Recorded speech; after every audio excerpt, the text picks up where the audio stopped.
Lambang Kepalang Merahan.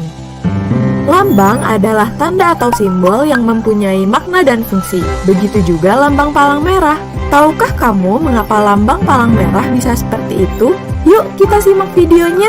Pertengahan abad ke-18, Kesatuan Medis Militer belum memiliki lambang yang sama. Mereka seringkali menjadi sasaran penyerangan pihak lawan di medan perang. Tahun 1864, konferensi diplomatik di Jenewa, Swiss, mengadopsi lambang palang merah dengan latar belakang putih sebagai lambang pembeda bagi kesatuan medis militer. Lambang ini untuk merefleksikan kenetralan dan menjamin perlindungan terhadap kesatuan tersebut.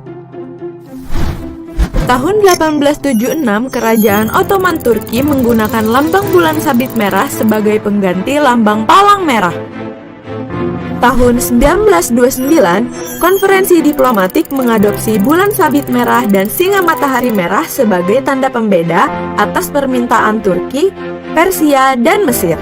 Namun, sejak Persia menjadi Republik Iran pada tahun 1980, lambang bulan sabit merah digunakan sebagai pengganti singa dan matahari merah.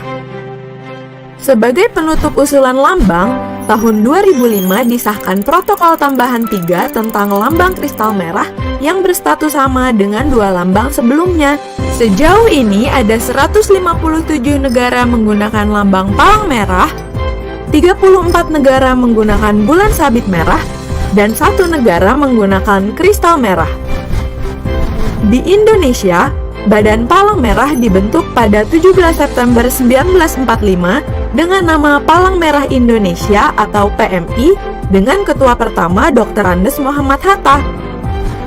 PMI dibentuk atas perintah Presiden Soekarno pada Menteri Kesehatan Kabinet 1, Dr. Buntaran Martoatmojo.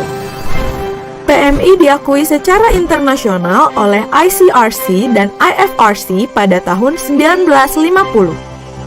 Saat ini, PMI diperkuat legalitasnya sebagai satu-satunya perhimpunan nasional di Indonesia melalui Undang-Undang Nomor 1 Tahun 2018 tentang Kepalang Merahan, yang juga menegaskan bahwa Indonesia resmi memilih lambang palang merah yang digunakan oleh Satuan Kesehatan TNI dan PMI.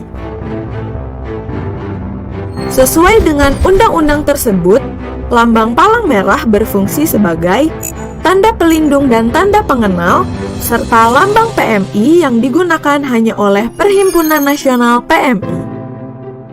Tanda pelindung digunakan saat konflik bersenjata oleh Satuan Kesehatan TNI. Dapat juga digunakan oleh tenaga kesehatan, rumah sakit, dan sarana transportasi sipil setelah mendapat izin dari Panglima TNI. Sedangkan tanda pengenal berfungsi sebagai penanda personel, kendaraan, dan tempat dari lembaga resmi yang melakukan pertolongan dan bantuan pada saat kerusuhan dan gangguan keamanan. Pengguna selain PMI harus seizin tertulis dari pengurus pusat PMI. Pengaturan lambang dalam undang-undang memberikan perlindungan dan akses yang lebih luas dalam memberikan bantuan pada masyarakat bagi PMI atau pihak lain yang berpartisipasi. Penyalahgunaan lambang palang merah oleh individu, kelompok, lembaga, organisasi, dan korporasi untuk mencari keuntungan dapat dikenakan sanksi penjara maksimal 10 tahun dan denda pidana maksimal 10 miliar rupiah. Undang-undang Kepalang Merahan ini tidak melarang atau membatasi masyarakat dalam melakukan kegiatan kemanusiaan. Undang-undang ini khusus untuk mengatur penyelenggaraan Kepalang Merahan yang dilakukan oleh PMI bersama masyarakat.